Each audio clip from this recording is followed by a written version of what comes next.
திருமண விருந்து என்கிற பெயரால் எவ்வளவு அலப்பறைகள் அனாச்சாரங்களை பார்க்கிறோம். இந்த மார்க்கத்தை கேவலப்படுத்துகிறோமா இல்லையா? அவமானப்படுத்துகிறோமா இல்லையா? லைட்டிங் என்ன? வீடு முழுக்க அவர்கள் போடுகிற வண்ண விளக்குகளை பார்க்கலாம். தெரு முழுக்க பந்தல் கட்டிவிடுவதை பார்க்கலாம். மண்டபம், பெரிய மண்டபம். கேட்டால் பெண் வீட்டு விருந்து போடுறதை தவறா? ஆணவத்தின் உச்சம். அப்படிதான் நான் சாப்பாடு போடுவேன், லட்சம் பேருக்கு போடுவேன், என்கிட்ட இருக்குது, நான் சாப்பாடு போடுவேன். என் பொண்ணுக்கு அப்படிதான் மேக்கப் போடுவேன். நாங்க ஊரை வளைச்சுதான் கல்யாணம் பண்ணுவோம். என்ன பண திமிரா? என்ன ஆணவமா?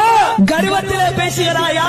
தௌஹீத்வாதிகள் பள்ளிவாசல்களிலே எளிமையாய் திருமணம் முடிப்பதை கேலி கிண்டல் செய்து அவமானப்படுத்துகிற காரியத்தை இந்த ஆணவ திமிரை யார் செய்கிறாரா?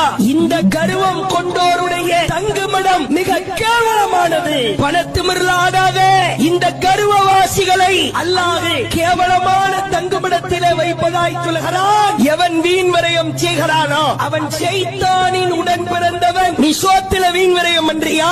மண்டப காசுல வீண் விரயம் பண்றியா? பூமால போட்டு வீண் விரயம் பண்றியா?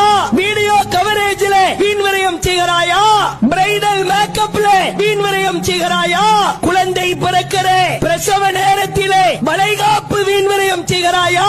நீ எல்லாம் ஷைத்தானின் உடன் பிறந்த